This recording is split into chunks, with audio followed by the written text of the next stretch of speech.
But of course, it's a heated debate, election debate here on Good Morning Cape Town. In this hour, we'll have Peter Marais representing the Freedom Front Plus. We have Axolile Notywala, who is Rise Mzanzi's premier candidate here in the Western Cape. Fadiel Adams of the National Coloured Congress.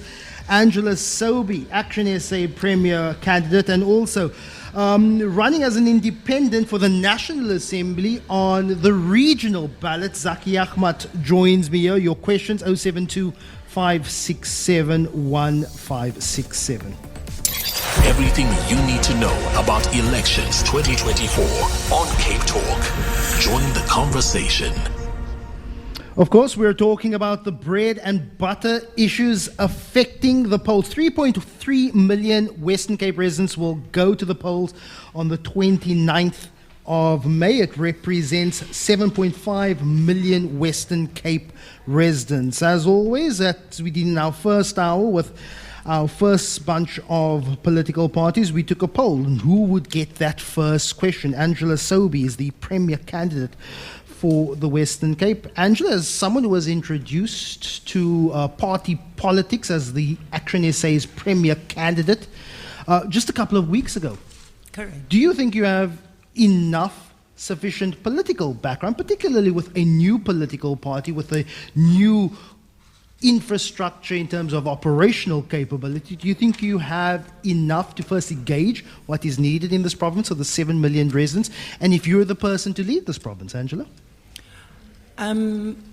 Well, Lester, I think that the current state of politics in our country and in the Western Cape in particular is what has necessitated the emergence of newer political parties onto the scene.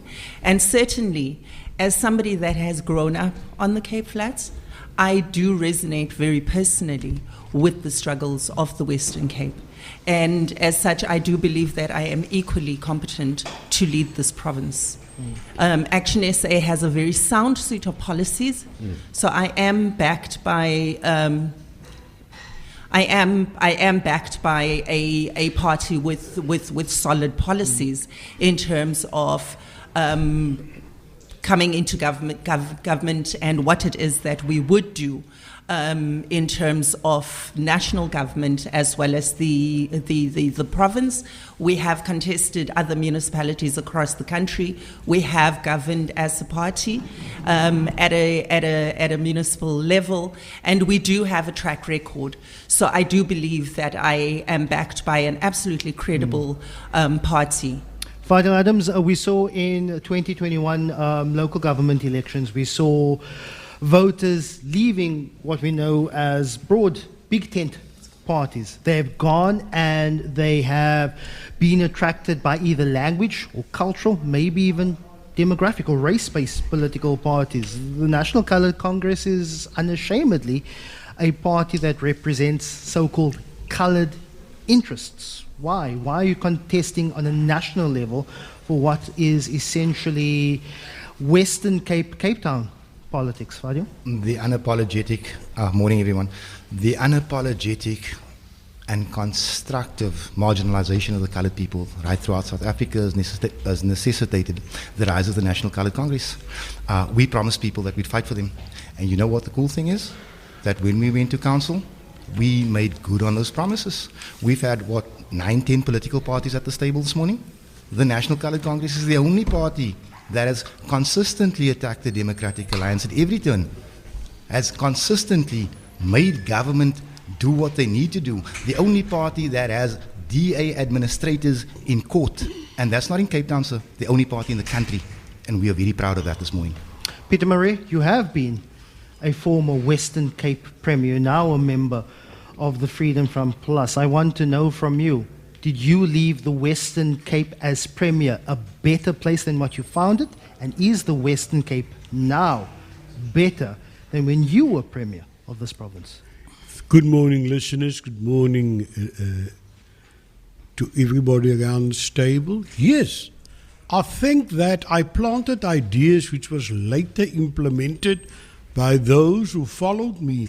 I was only allowed to be Premier for 1 year because I clashed with Tony Leon on exactly what other parties are now doing to the DA around this table. I clash with him on principles. I was for 1 year, 2000 to 2001, the mayor. It's not enough to change the system around. What I did do is give all poor people a certain amount of free water, certain amount of free electricity, in spite of them being in arrears. In spite of them being unemployed, they still had minimum water and electricity. I also introduced the Metro Police. There was no Metro Police before Peter Marais became Premier in the Metro. And they are still there. And I also moved and I had own municipal courts, because the courts, ordinary courts, were jammed with cases and municipal ordinances and bylaws were not actually. Let me touch on Metro and local law enforcement and the conversation about devolving national policing competencies. The Western Cape government has spent 500 million rand on LEAP officers. The Democratic Alliance and this provincial government has a plan of halving murder rate by 2029. They have not done so yet. In fact, we've seen an increase in murders, 55 murders on average every single day. Is 500 million rand on the LEAP program, is it money well spent according to you? Any amount of money spent on saving a life can never be said to be wasted. Even if they save 20 lives, are you going to count lives in terms of numbers? The LEAP officers has confiscated more than 300 firearms. They help with roadblocks. They assist SAPs. Roadblocks, traffic offences. We've even now moved a step further and said we have highway patrolmen on my suggestion to Windy. We enlarged the municipal force, and I said, don't keep on saying national, don't give us cops. I told the DA, enlarge the Metro Police, and they did so. Axolile, Notywala, your thoughts on crime. 55 murders in the city of Cape Town every single day. A 500 million rand budget for LEAP officers, many of that going to the salaries of law enforcement. Where does Rise Mzanzi stand on the conversation around devolving national police competencies into local government so that we have a closer focus on crime? Good morning, Lester, and good morning to your listeners. South Africa is a new democracy, and I think our democracy is still maturing. And to talk of devolving the police at this point in time in our democracy, while we understand and know where the failures are, because the failures are in the leadership of the police. We know of many former now police commissioners that have left the police service because of corruption, of mismanagement, and all those things. That is what we need to solve in terms of the South African police service. It is wasteful expenditure, the money that has been spent on law enforcement in the city of Cape Town, in the Western Cape province. And we also know that many of these law enforcement officers work for a certain part of the city, and they brutalize a certain part of the city. People that look like me, poor, black, colored, and working class people are brutalized by law enforcement. And the city of Cape Town has the audacity to say that some of the money that is spent on law enforcement, who brutalizes homeless people, who brutalizes black and colored people, is pro-poor, is part of a pro-poor budget. That's a problem. I was looking at the city of Cape Town's draft budget a few nights ago. The draft budget for 2024-2025. This is what the city of Cape Town says in the budget. While generally crime in Cape Town has decreased in the last decade from 8,000 to 2,000 per 100,000 people in 2011 to 5,200 per 100,000 in 2022, total crime in Cape Town continues to be substantially higher than the rest of the country. Violent crime in that same period, particularly murder, has surged by 54.5%, from 48 murders per 100,000 to 68 murders per 100,000. So what has law enforcement done if violent crime, particularly murder, has surged? What they are talking about with the decrease is the fact of reported crime has decreased because people don't trust the police anymore. Zackie Achmat, independent candidate on the regional ballot. You shaking your head here? Let me start in a different place, Lester. Good morning. Ons het 'n baie rof discussion gehad hier tevore. And it literally goes to the question of dignity. This discussion is about bread and butter issues. And the most important daily bread and butter issue is the right to dignity. And when you look at safety and security, it's one of the critical bread and butter issues, because it leads to people getting robbed, murdered on trains, which mostly don't run, particularly on the central line. It leads to a crisis in our morality across the country. The crime rate is not only one that is in the Cape. First, Axolile is actually quite wrong. Law enforcement doesn't have power to deal with murder. Law enforcement does not have power to ensure that people aren't robbed. SAPS is failing to arrest. As you know, I was one of the people who led the Kiewit Commission of Inquiry through the Social Justice Coalition, and he was a part of it. So he knows that the murder rate is an incredible one that is difficult to deal with. But I want to come to the real bread and butter issue here. Our people are hungry, deeply hungry. And there are two questions, there are three questions to look at how people get food. The one question I'd like to ask people here around the table to respond to, the fact that the potato price went up from 62 Rand a bag to 120 Rand a bag. The food inflation, the social grants, for instance, have declined in value by more than half. And yet, and I applaud Action SA because they have some decent policies. On the social grants, we are told that the 350 Rand, which is such a small amount, which should be progressively increased to every unemployed person in the country and eventually every employed person, a universal basic income grant. Let me ask Fadiel, let's talk about policies and not just being a party to represent a so-called colored demographic. What then is the policy to address bread and butter issues? The price of fuel, the 7% year-on-year food pricing, inflation increase. We haven't seen, if any, salary increases that match that, if at all. What's in the policies on the table of the NCC? Our manifesto launches on Freedom Day. So at this point in time, right here as I sit here. So it's embargoed until I'm then. not allowed to speak about it. What I can say is that we are 100% in favor of a basic income grant for every unemployed person. How the country is going to afford it, well, that's another matter altogether. But that should be, if you're part of making the policy, And if you're part of making the policy, why aren't you costing the policy as well? No, but that's what I'm saying to you. On the 29th of next month, all of it comes up. So I'm not. So my at liberty question to was, disclose. if you're making the policy for a basic income grant, but you're not costing the policy, what is then your job? What are you then doing? No, Lester. What I'm saying is that in order for us to give, we've got to take it from somewhere. Now, all of that will be mentioned at the manifesto launch on the 29th. Okay, we're back after this. Peter Marais, Ali, MPL in the Western Cape Legislature for the Freedom Front Plus, there's a message here on our WhatsApp line saying that people need to fight for the soul of the province. What is the soul of the Western Cape province and how it reflects people's day-to-day needs? What does that mean to you, Peter Marais? The people of the Western Cape forms a unique community with a distinctive character. They speak Afrikaans. They are mostly Christian. There are Muslims here. There's isiXhosas here.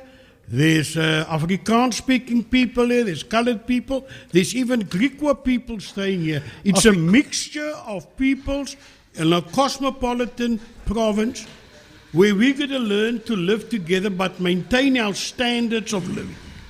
Our standards is important, our cultures are important, our way of life is important. We do not want to be dominated by other cultures, other languages, other people with different preferences. Afrikaans is the third most spoken mother tongue in South Africa after isiZulu, isiXhosa, then Afrikaans. Predominantly black South Africans. There are more black Afrikaans-speaking South Africans than there are white Afrikaans-speaking South Africans. What is then this culture that you then talk about? Are you referring to me as black? I deny that I'm black. Are you not a black South African? No. I told Nelson Mandela, and he said to me, why do you say you're not black, Peter? I said, because the mirror can't lie, and my culture can't lie, and my language I speak can't lie. I don't speak an African language. I don't observe Xhosa cultures or Zulu cultures, any of it. What makes me black? And if you say I'm Peter, black... I'm sorry, I have to interrupt you. No, you can't interrupt Of unless... course I'm going to. I want you to wrap up 30 seconds, then I'll have Okay. Zackie. 30 seconds, please, Peter. If anybody says he's black, he's racist because he defined people according to skin color, then he's racist. So how do you Now, define, what do you see in the mirror? What Zackie? color? Now let me tell you something. You must first accept that there's something like racialism before you speak of racism. Racialism means admitting there are different races. Then you are defining racialism. You're saying there's different races. Then you say one race is superior to another race, and that is racism. But if you say we are all a human race, where does racism come in? People use this word because it sounds nice and it gives them political capital. I'm not a racist, I'm a realist. I'm telling you, if you don't speak Zulu, how can you say you're a Zulu? Zackie, I'll have you respond 30 seconds. First, the only thing that will solve our city's problems and our country's problems is working class unity. Black African people and colored people need to stand together.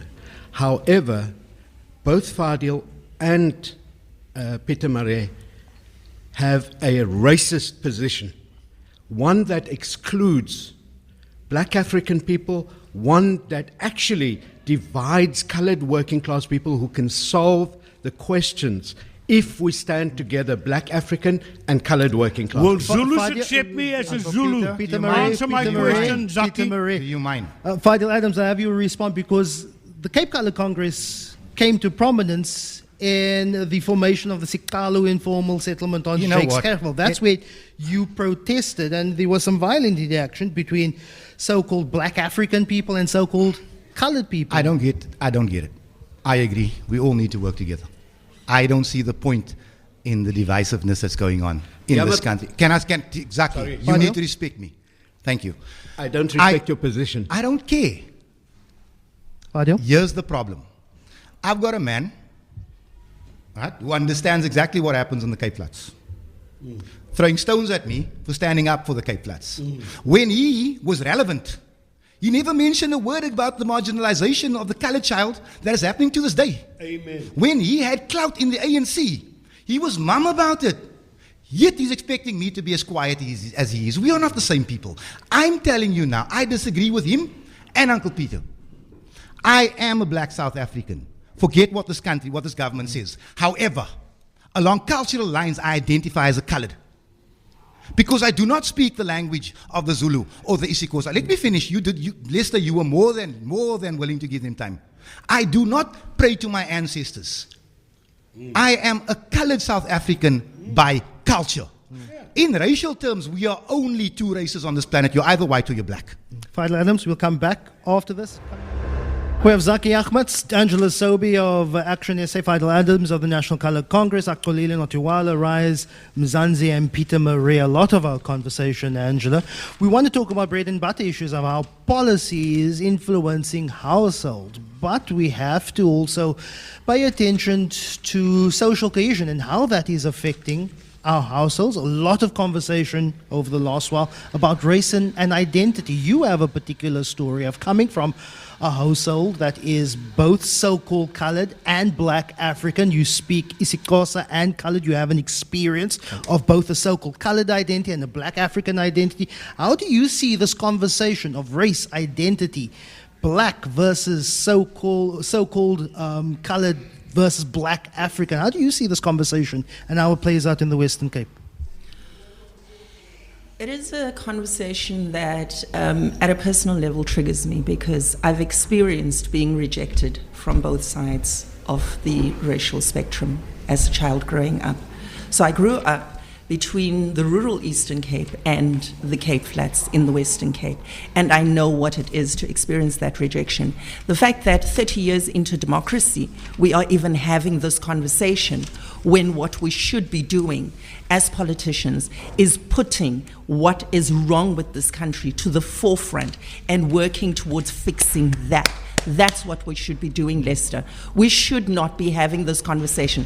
When I come into the Cape Flats now, as a grown woman, to hear that the colored people are being tugged in one direction and black people are being tugged in another direction, when in actual fact, apartheid legacy spatial planning affects black and colored communities equally badly.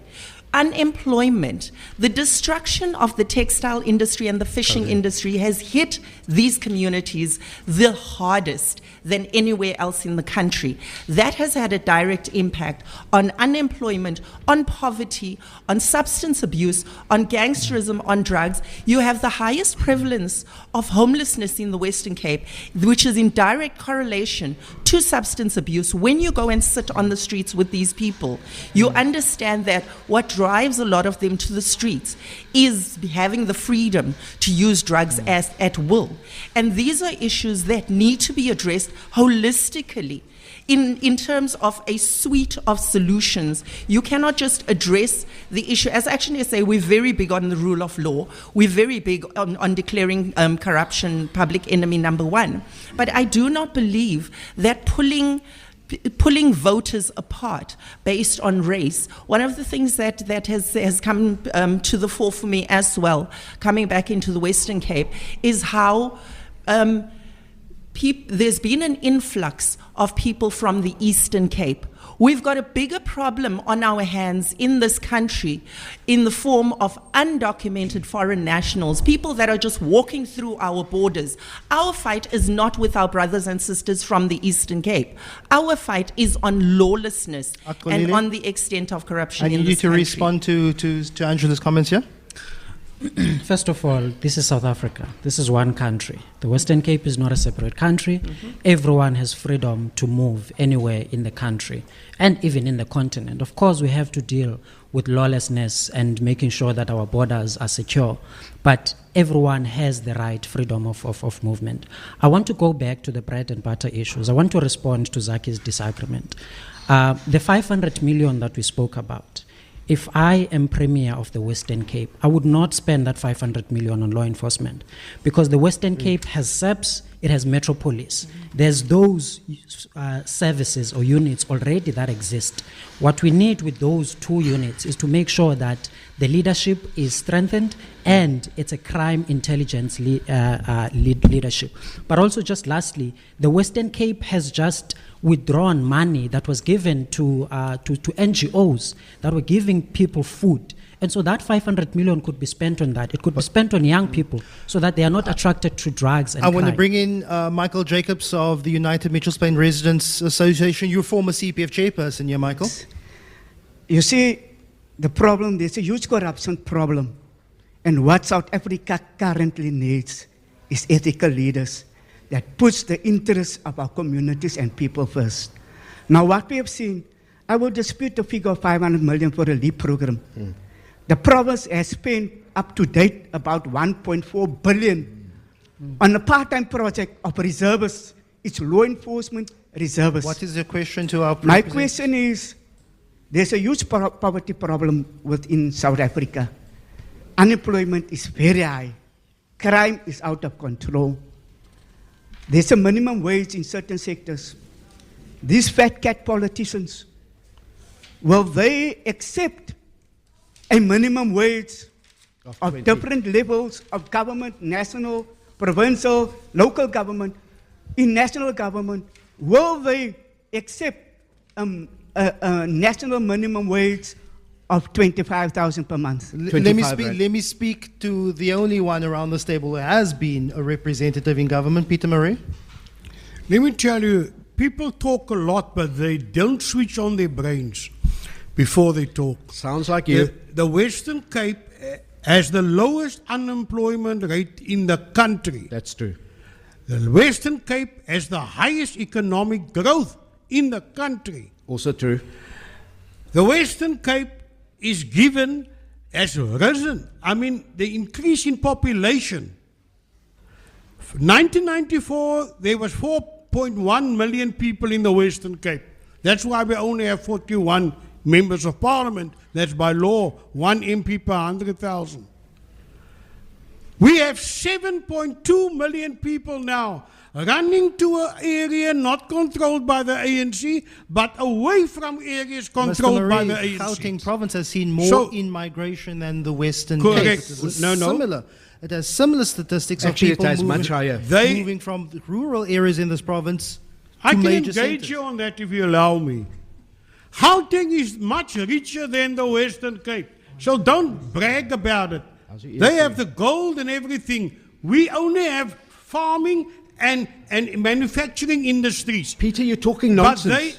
Peter, you're talking absolute that is why nonsense. you'll never get Let me anywhere tell you. because Let me tell you why you you're use talking insults I have and to call consider for it to order. be It's not. good politics. Peter Marais, Zackie Achmat, let me Gauteng ask. is much more Lester, richer let me their ask- GDP I have to, than that Peter, of the Western Peter, Cape. Peter Marais, I have to ask Derek Marco to come in here. Control Zackie. I will control, I will call to order. No, but you have to deal with leads. Let's, Lester. Zackie Achmat, Peter Marais, let us Lester. give Derek Marco a chance here, please. Thank you very much. The fragmentation of the poor is absolutely correct, and we need to understand that, and we need to measure political parties and their performance over the next while in terms of how they're going to fragment the poor even more in this province.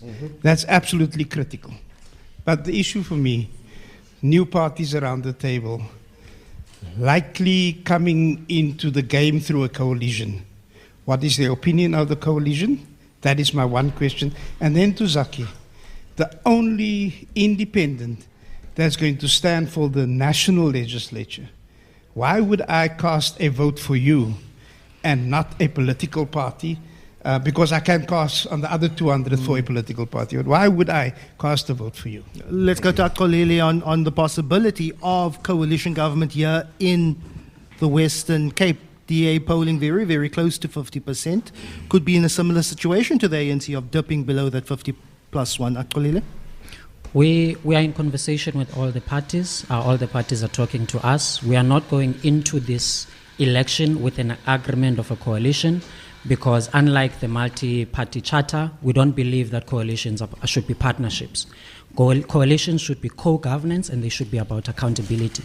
So if there is a party that we believe needs to be held to account, that is a party that we might consider going into government with. But our main first point of aim is that we will be in governance more than prioritizing government. Fadiel, let's talk about unemployment. Tourism plays a very, very important role in the Western Cape's economy, particularly Cape Town. There's been calls from Cape Town tourism that we would want a tourism job in every single household. But the National Coloured Congress says that you're of a platform that you are willing to blockade Cape Town International Airport. You're willing to boycott or call for boycott outside of tourism areas. Why would you want to self-sabotage a key industry that is an important economic driver in Important this to province? who? Who does it create jobs for? For coloured people? We don't see it. How many colours do you know that own the hotels where these people come and live? You can shake your head until the cows come home, Zackie. I'm telling you the truth. How many coloured people own the hotels where these people live? How many coloured people own the restaurants? How many coloured people work in those restaurants? We said that we would shut down the Argus store because you drive through Ocean View, you stop in Ocean View, you don't even buy water in Ocean View. We are saying the city of Cape Town is spending tens of millions of rands on this for an event for the rich, depriving the poor of everything. But I also want to say, Lester, you've given everybody 2 or 3 speaking opportunities, and I've had my hand up for a while because there's some things I want to say. I want to say, the NCC does not believe in coalition politics. We believe that we'll do our best work as opposition, as the most effective opposition in the country. That's number one. Number two, Michael asked a very valid question about the minimum wage. We are the only party in the country that voted against the salary increase for councillors. I stepped down from council to go and serve my people. I'm without a salary at the moment. I don't even have the minimum wage. Furthermore, What I want to say to you is with regard to the law enforcement thing, I've had my hand up for a good half an hour. You've ignored me. You can throw 500 billion at the crime problem and nothing will solve. Nothing will change. It's a societal problem, and this is what everybody at this table knows. It just escapes everyone. Probably because you don't live here. If Mitchell's Plain and Heideveld and Pontyville and Lavendale are to remain as overpopulated as they are, as under and unemployed as it is, the crime issue will go nowhere. And the same goes for Langa and Khayelitsha and Samora. Those are the facts. I must then draw that with your previous point of separating communities. If you can see that there is indeed a shared struggle between all black people, whether you need for integration since day one, you people just aren't listening. Why can't you share that struggle? I've said since day one. Hold on a second. Share the struggle, fine. Share it with who? Who is putting the things in place that ensures that colored children, colored boys don't live beyond the age of 42? It's a black government. This is my fight. But now when I fight that black government, I'm a racist. When I say to the Democratic Alliance, release our land, depopulate the ghettos so our kids can live longer, now I'm a racist. All I am, if I'm a colored nationalist, then so be it, that's fine. But what I'm saying is, there are a few things I want to that I want to say here, because you've given every party here the opportunity to speak on everything. No, I've given you an opportunity. No, you've given me one opportunity. I've given you an opportunity. I'm saying you go back to Peter, you go back to the young premier candidate over there, and you overlook me, but it's fine. You know, coloreds are used to being victimized. What I'm saying is, at the end of all of this, I came here for a bread and butter debate. I didn't come here to debate my party's stance. Everybody knows our stance. You don't like our stance? Build the bridge, get over it. Colored people are dying this morning and no one is saying a thing about it. Everyone's dying. I will have to. Let me get back. More coloreds than anyone else. Zackie, let's address Derek's. Let's address Derek's question, and then we'll go to a break, and then we'll come back on a very important sector in the Western Cape, and that's agriculture. Zackie Achmat, I want you to address Derek Marco's question about your status as an independent candidate. Also, another question here from Stefan: how does being an independent candidate help with address issues in your community? Or in communities in the West. And who are you accountable to? Zackie Achmat?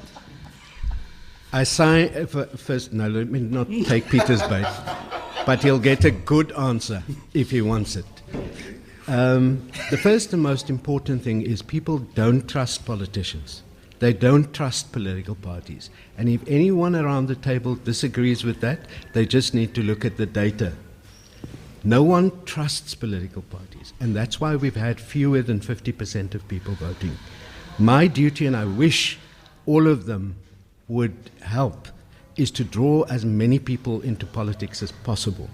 My job is not that I can change the country, but I don't believe any political party here will succeed unless we all work to fix the state, to fix PRASA, to fix SASA, to fix ESCOM. And above all, to fix the humanity, to build our communities. So my job would be to try and serve on SCOPA, to check where all the money is going. For instance, the city of Cape Town is allocating 5 billion rand to safety and security. At least I would put 500 million rand into neighborhood watches. I would ask, why is that not happening?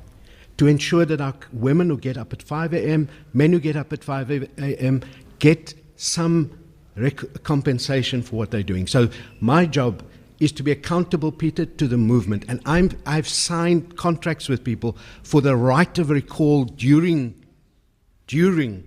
my term. So I'm not going to wait, if I do something wrong, for people to unelect me at the next election. Peter Marais, but what I actually want is for you, Peter, not for you, but people who support me to be able to recall me. Peter Marais, you've been itching to talk about the breadbasket of this province, and that is the agricultural sector. We got to, just before I get there, Zackie Independent is a voice in the wilderness in Parliament. One, if you come in, Helen out of 400. Okay. South Africa has a huge problem, and it's an incompetency problem. Now, let us look at what happened since the ANC took over. When the ANC took over, there was already 500 dams in the country, and that was not built by the ANC. It was built by the government that was bad, apartheid government. 500 dams. Didn't you serve And in in that one? 30 years, the ANC didn't build a single dam. And there has Okay. been, in the last 30 years, there have been significant number of dams and water projects built. Whether they've been maintained is a different question. Well, whatever. My stat says they've between 1964 and 1994, 18 new dams were built. Over the past 25 years, only one. Okay? If you have different, give me You the said facts. 0 dams. Now let's look at the NEL. The NEL employ 15,000 people. 1992 it was formed. It's bankrupt. SAA founded Wat van die kos? 1934, bankrupt. Now, if we don't look after our farmers, there's not enough water. The Karoo and all those areas, there's a great water scarcity, but we concentrate, ANC says, expropriate land without compensation. We are killing the farmers. They are going to overseas countries in Zimbabwe, and our people will soon starve. And no matter what car Ramaphosa drive, he'll starve if the farmers lose their farms. Axolile, let's talk about housing densification. We have, on average, 20,000 homes built in the Western Cape every year, 600,000 waiting list, but these homes are on the periphery of our metros. Your thoughts on conversations of densification now to address housing backlog in this province? Again, because of that lack of density in the city of Cape Town in the Western Cape, more money is being wasted on reticulation that then has to go to these far-flung areas. This is not a smart-led government, and that is why we continue to say we need new leaders. And I just want to say, as a 34-year-old premier candidate, I expect to learn from those that have come before me. But I don't believe from the previous debate to this debate that we have a mature politics. And we need to start having a mature politics for people to trust politicians, to trust political parties, to trust politics. We need to have a mature politics. We can debate, but we need to have a mature politics. Faisal, you'll have the last bite, and then literally a 20-second wrap from each person. You spoke about angry politics. You said that you are angry, and your anger gets vented through your words, in which you are known to be a very loud, brash politician. Zackie doesn't like it. Many people don't like it. You said before that the age of respectability politics is over, but people vent their anger in different ways. You spoke about stone throwing, building burning. People's frustrations have been vented through this. So you have to admit that everybody in South Africa, particularly the poor and black in South Africa, have been angered over not just the last 30 years, but the legacy also of spatial apartheid. Yeah, we get the legacy of spatial apartheid. You people need to understand that not everybody understands my anger, and that's why my market is a niche one. How many people know someone that was shot last night? I do. How many people know someone that was shot the night before every night? I do. Welcome to my world, Lester. Here's my problem. The 34-year-old premier candidate spoke about people's freedom of movement. 100%. Beautiful. You should be able to go wherever you want to. But with that freedom, there comes a sense of responsibility. You can't just set up camp anywhere you want to and start making demands. You're pushing my people, the colored people, further back in the queue with a housing log. Now I've got grandmothers. You can shake your head. I have to wrap up now. Hold on, Lester. I'm sorry, Fadiel, we're running out of time. Lester. I will give each one a wrap of 20 seconds. You can start, Fadiel, please. Okay, I'll say it plainly. The influx from the Eastern Cape is killing the aspiration of the colored people in the Western Cape.